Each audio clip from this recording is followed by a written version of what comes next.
Okay, for your next assignment, the new discovery speech, you have to prepare an outline. In next couple of chapters we're working on, chapter 3 as well as chapter 4, there's more information on how to build the outline. But I figured that I could also show you an example from a student so that you would see what um, I'm looking for. We're going to talk about MLA and APA on a different recording. This one, we're only going to concentrate on a proper outline.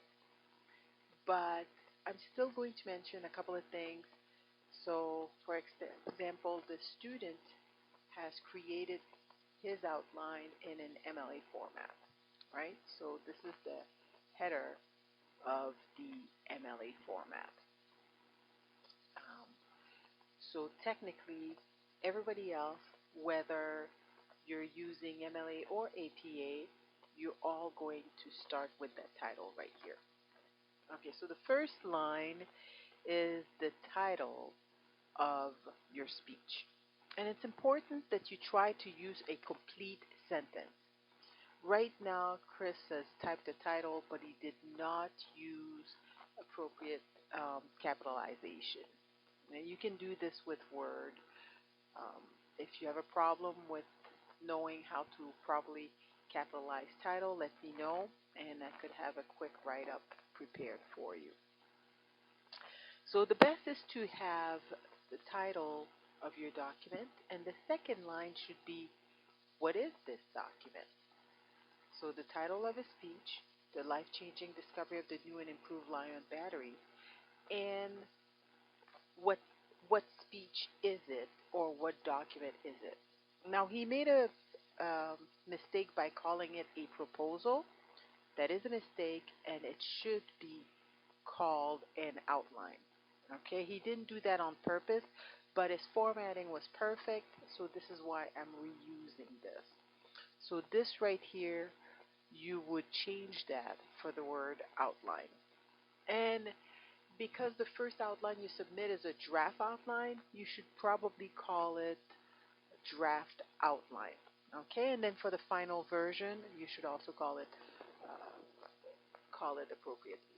What happens is that since this is a communication class, you really want to try to be as precise as possible with your words so that no one is confused when you hand them work. They know exactly what it is, what it's for.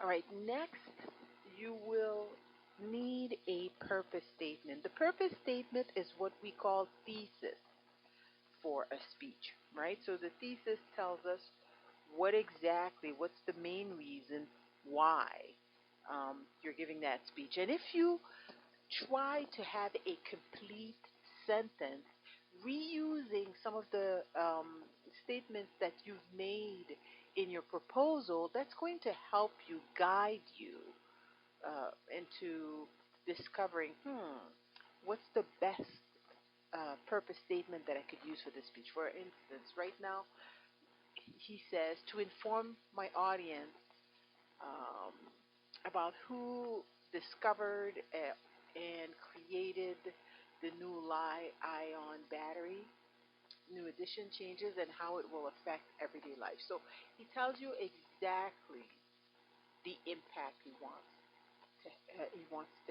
his speech to have on um, the audience member. All right. So if we continue, by the way, you can see a basic, super basic example of chapter 3 in page 46.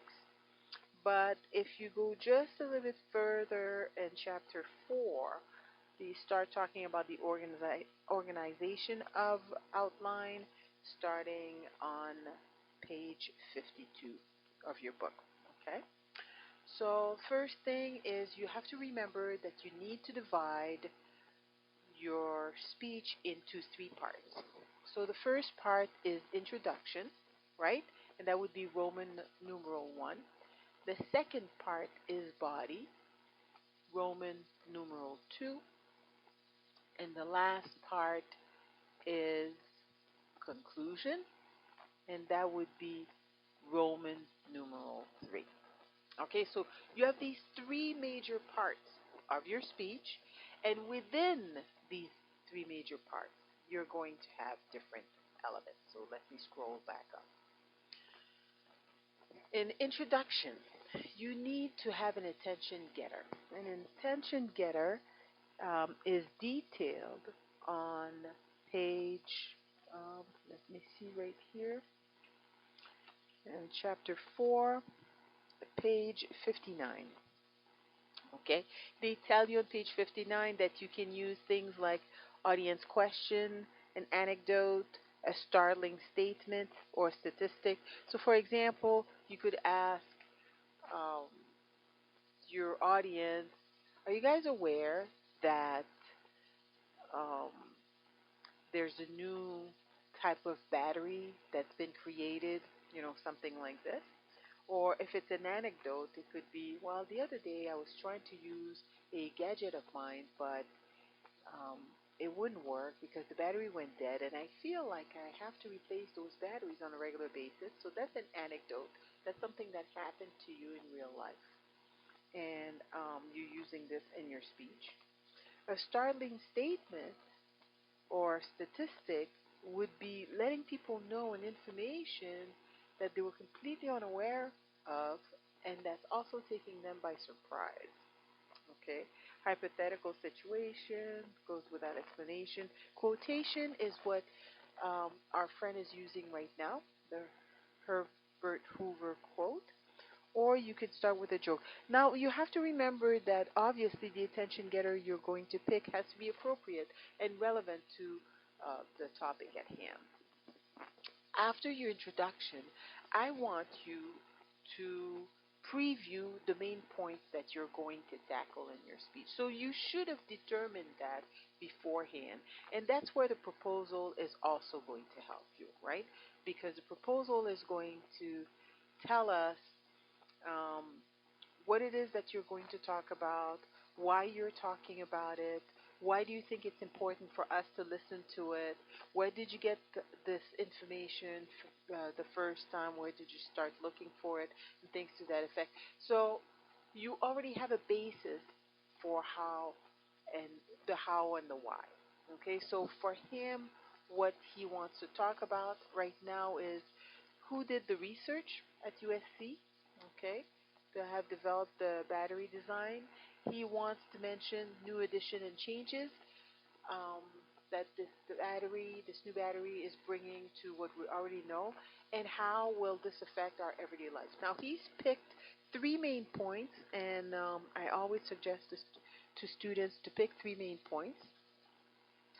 No matter how long your speech is, you should concentrate on 3 to 4 maximum, and 4 is a lot, especially for a speech of that length. So um, now he's already done his introduction, right? This introduction tells your audience member what's coming up and why they should pay attention and why it's relevant to them. That's what you're trying to tackle. Now, in the body, that is the heart of the speech, which should be about 75% of your speech. So you say more or less. Let's say we round it to something easy to calculate. 70% the body, 15% for the intro, 15% the remainder, 50% for your conclusion. So that should be, the guideline and really general guideline that you want to keep in mind as you are building your speech.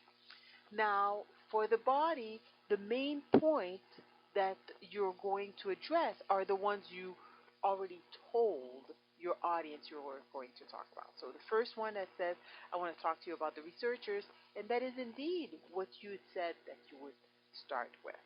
Okay? And for each of these main points, there's going to be some sub points, right? So, because you developed it. That's how you want to think about it.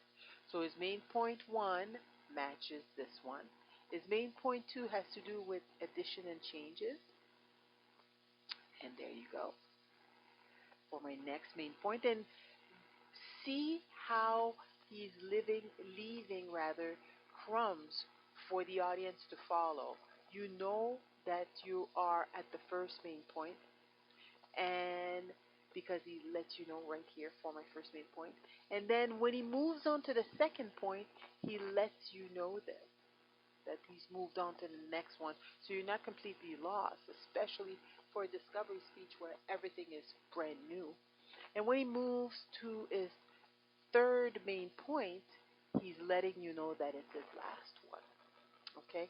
And in between each point, he is using transition. Transitions are like a bridge that ties one point to the next or one line to the next. Okay? So for each of these, you can see that he is expanding on these points with even more information. Okay? And now moving on to the third part of the speech, the conclusion.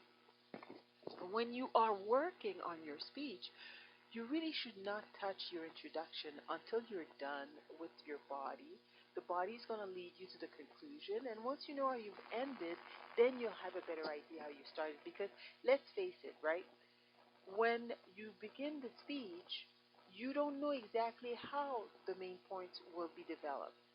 So it makes sense to develop them first and then go back and introduce them the way they were developed.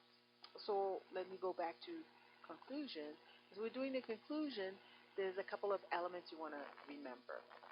First, you want to um, confirm that yes, that is what I talked about. So you're going to recap, restate your purpose statement and then recap the main points that first you talked about the research team and additions, changes to the battery, and how that particular discovery is going to affect our everyday lives. And then after that, you're going to have a quote, right? Or a final thought. And you ask them if they have any questions. You thank them for listening. This closes the loop and lets your audience know that you're done and it's the end of your speech. Attached to this, please make sure that you have works cited if you're writing an MLA paper or a references if you're writing an APA paper. Okay, and we're going to talk on a different recording on how to do this because I have a very good tool that's going to help you with this. It's called citationmachine.net. If you want to write down that URL, and you can just post information in it just the way they ask you, and boom, it comes up with perfect citation prepared for you. Okay? So these are the main parts, the most important elements of writing a speech. In communication, these three parts, the introduction, the body, and the conclusion, are referred as tell them what you're going to talk about, the introduction, talk about it, the body, tell them what you just talked about, the conclusion. All right, let me know if you have any questions, and thank you for listening.